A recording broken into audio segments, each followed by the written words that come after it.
When Josie Grossi stood on the pitcher's mound in hopes of having her first kiss, viewers everywhere swooned. But how well has Never Been Kissed aged more than 2 decades later? The film, which hit theaters in 1999, follows Josie Geller, the youngest copy editor at the Chicago Sun-Times, with grand hopes of one day becoming a full-time reporter. When her publisher assigns her an investigative feature in hopes to uncover what's really going on with teenagers in the 90s, Josie jumps at the chance to relive her high school experience. Once Josie hits the hallways, though, she has a crucial awakening. High school was a nightmare.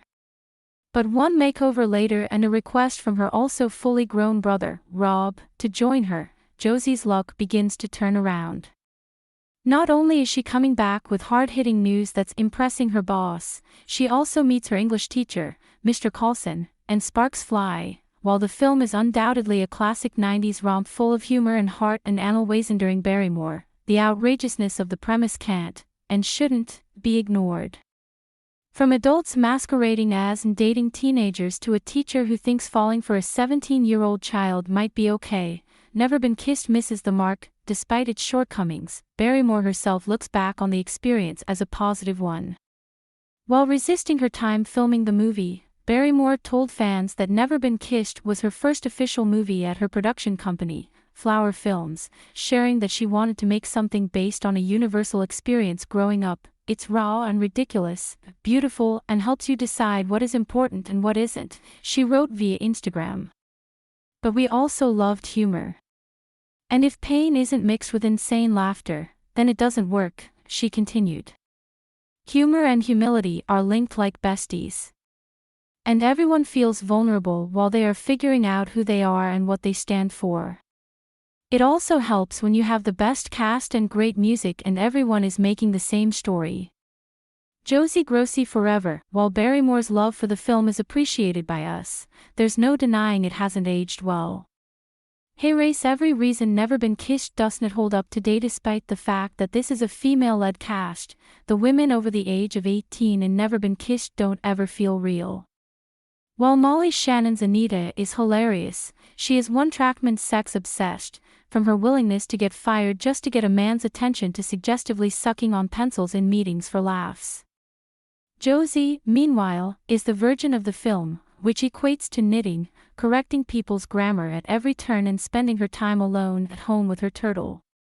Is there really no middle ground here? The same goes for the teenagers. There's a seriously impressive cast of popular mean girls played by Jessica Alba, Marley Shelton and Jordan Ladd, but they're barely given anything to do and have no real motivation for their cruelty. Lily Sobieski's Aldous, meanwhile, is solely focused on mathletes and erasing any and all school-sponsored events from existence. A tried and true pattern of the 90s, Mr. Coulson's or Sam, to those he isn't teaching girlfriend is instantly horrible. Seconds after appearing on screen, she's already complaining about the smoke and noise in the club, and waxing poetic about how the Met is the only valuable form of socialization, all at the old age of 25. Sure, Josie is the protagonist here, but there's no need to make the love interest so viscerally unlikable. For some reason the film fails to explain to us. It's very important that Josie go undercover into the world of high school. It's a peculiar choice considering she could just interview teens instead. The ick level only spikes when Josie's boss is unsatisfied with her day-to-day activities, and instead demands that she uncover the sex scandals that are happening behind closed doors. Why adults need to be privy to the sex lives of 17-year-olds remains a mystery. That if hanging out in the cafeteria at 30 isn't bad enough, the newspaper orders Josie to secretly record her experience. What that boils down to is filming underage kids without their or their parents' consent, and then using their private information for public fodder. It also means a man sits outside the school all day in an unmarked van cutting together footage. Stranger danger. Kids even older than Josie, Arquette's Rob returns to high school after being a popular jock the first time around to help his sister and get another shot at a baseball career. It's a problematic choice to begin with, but things take a turn for the worse when he begins dating a sophomore in high school. It's been a while since we graduated, but that equates to something around 16 years old, max, right? When Josie reminds him of the fact, he responds, I know. and a gymnast. Yikes. Josie also accepts an invitation to the dance from Guy, the most popular teen in town. The two never actually hook up, and it's mostly for Josie to get a chance to relive her disastrous prom experience, but still not a good look. While so much of Never Been Kissed is about Josie learning to love herself, the romance between her and Sam, the English teacher, is also a main plot point. And while no, Josie isn't really a 17-year-old high school student, Sam thinks she is and continues to flirt with her anyway. After joining Josie on a romantic Ferris wheel ride, he opens up to her about his relationship problems. After telling her that when she's his age, she'll have guys lining up around the block to date her, he proceeds to ask her to the dance. Again, this man thinks he's talking to someone who is 17. We can't stress this enough, the twosome also share a dance at the masquerade ball, in front of the whole school, and this is also found to be acceptable by everyone else in attendance. One would think that once Sam finds out that he isn't in love with his underage student, he'd be happy. Except he's not. He's furious, actually, and storms off threatening to move to New York City with his terribly hitivarithing girlfriend. Rob also blames Josie because now he can't play in the school's championship baseball game as a 30-year-old.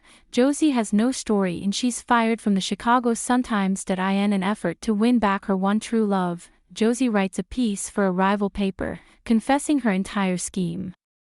She shares that she will stand on the pitcher's mound before the game starts waiting to have her first real kiss with Sam, who she hopes will forgive her. Thank you.